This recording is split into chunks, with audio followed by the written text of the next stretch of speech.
ఆంధ్రప్రదేశ్లో ప్రస్తుతం పాలనా తీరు ఎలా ఉంది అంటే, ఎవరైనా మీడియా సమావేశం పెడితే ఆ వార్తను పత్రికలో రాసుకుంటూ వచ్చిన, ఆ వార్తను టీవీలో చూపించుకుంటూ వెళ్ళిన, అలా రాసి కవర్ చేసిన వాళ్ళ మీద కూడా కేసులు పెడుతూ ఉన్నారు. ఇప్పుడు సాక్షి ఎడిటర్ ధనంజయ రెడ్డి మీద పెట్టిన కేసులు, ఆయన మీద క్రిమినల్ కేసులట ఏకంగా. పత్రికల్లో వార్తలు రాస్తే కూడా క్రిమినల్ కేసులు పెడతారని బహుశా దేశంలో వేరే రాష్ట్ర ప్రభుత్వాలకు ఇప్పటివరకు తెలిసి ఉండవు. అదే విషయాన్నే India today group consulting editor Rajdeep Sardesai కూడా తాజాగా అదే విషయాన్నే ఆయన కూడా వ్యక్తపరిచారు, ఆశ్చర్యపరుస్తూ వ్యక్తపరిచారు. విలేకరుల సమావేశంలో వెల్లడించిన అంశాలపై వార్తను ప్రచురించిన పత్రికా ఎడిటర్పై కేసులు పెట్టడమా?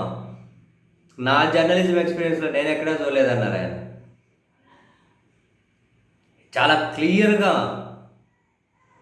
సాక్షిపై కక్ష సాధింపు చర్యలకు దిగుతున్నట్లు స్పష్టమవుతూ ఉంది అని, ఇది చాలా తీవ్రంగా ఖండించాల్సిన విషయం అని, భావ ప్రకటన స్వేచ్ఛ వర్ధిల్లితేనే ప్రజాస్వామ్యం పరిడవిల్లుతుంది అని, అందుకనే రాజ్యాంగ నిర్మాతలు ఆర్టికల్ 91A ద్వారా ప్రాథమిక హక్కు కల్పించారని, భావ ప్రకటన స్వేచ్ఛ ప్రజాస్వామ్యంలో జవాబుదారీతనాన్ని బలోపేతం చేయడానికి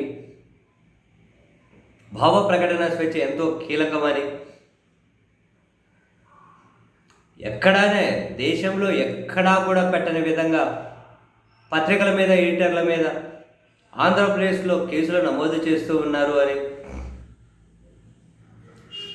ఎక్కడైనా ఒక వార్త తప్పు అయితే దాన్ని ఖండిస్తూ వివరణ ఇస్తారు, అది రెగ్యులర్గా జరుగుతుంది.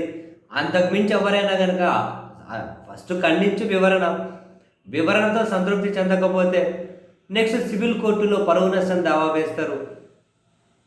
అంతేగాని క్రిమినల్ కేసు లేనిది, వార్తలు ప్రచురించినందుకు ఈ సెక్షన్ లేనిది, ప్రజాస్వామ్యాన్ని ఆంధ్రప్రదేశ్ ప్రభుత్వం ఏం చేద్దామనుకుంటుందో అర్థం కావడం లేదు అని రాజ్దీప్ సర్దేశాయి అయితే తాను కూడా